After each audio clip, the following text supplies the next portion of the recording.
Sa isang tahimik na baryo sa Iloilo, bawat gabi ay mistulang kumot na bumabalot sa mga palayan at lumang bahay. Ang hangin ay malamig at ang mga dahon ng punong kahoy ay humahaplo sa bintana ng mga tahanan. Sa baryong ito, bawat gabi ay may kakaibang tunog at bawat tunog ay may kahulugan.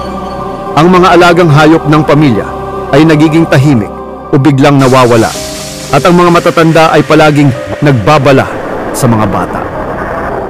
Si Juan, 16 na taong gulang, ay lumaki sa baryong ito.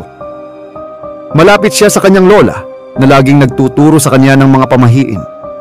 Tuwing hating gabi, bago matulog, lagi siyang pinapakinggan ang mga kwento tungkol sa mga nilalang na lumilipad sa dilim. At may dahilan kung bakit sila ganoon. Protektahan ang ating sarili. Isang gabi, habang naglalakad si Juan pauwi galing sa tindahan, narinig niya ang matinis at kakaibang tunog na tik-tik-tik mula sa bubong. Tumigil ang hangin, tumahimik ang mga ibon, at ang dilim ay tila yumakap sa kanya. Ang kanyang puso ay bumilis, at naramdaman niya ang malamig na hangin sa leeg. Tumakbo siya papasok sa bahay. Ngunit bago siya nakapasok, may anino siyang nakita sa bintana. Lumutang sa buwan ng katawan ng manananggal. Si Juan ay natigilan. Ang amoy ng lupa, ng bulaklak, at ng malamig na hangin ay sabay na dumampi sa kanya. Tumakbo siya sa kwarto ng kanyang lola at sinabi, "Lola, may nakita ko!"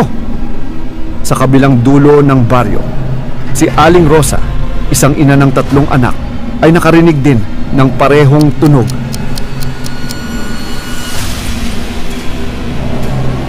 Ang mga kambing niya ay biglang nawawala. Sinubukan niyang sundan ang tunog, ngunit natatakot din siya. Nang bumalik siya sa bahay, nakita niya ang kanyang kapitbahay na si Mang Tomas na naglalagay ng bawang sa bawat bintana at nagbabala. Walang makakaalis kung hindi natin susundin ang pamahiin. Hindi lang sa bahay ni Juan nagaganap ang kakaibang pangyayari.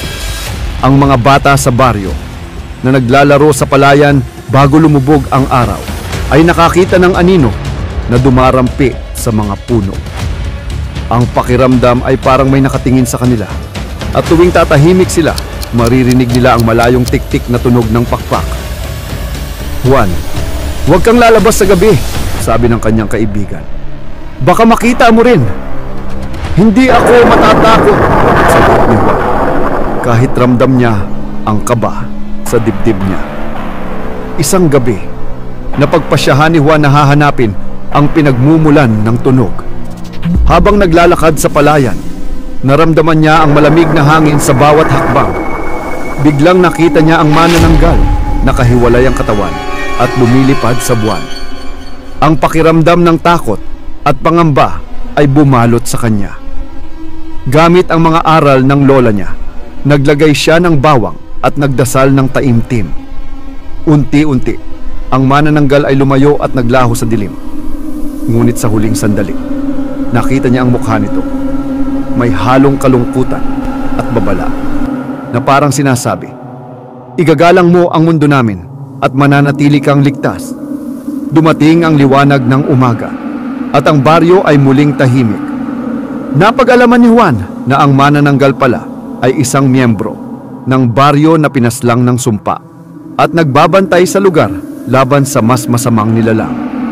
Natutunan ni Juan at ng baryo ang kahalagahan ng tradisyon, pakikinig sa matatanda at pagtutulungan.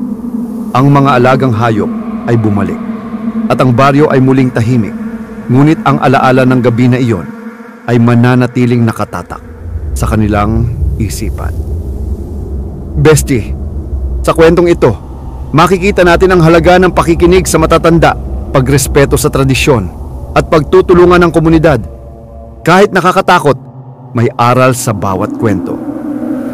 Kayo, may naranasan na bang kakaiba o nakakatakot sa lugar ninyo? I-comment sa baba, baka i-feature natin sa next horror story natin.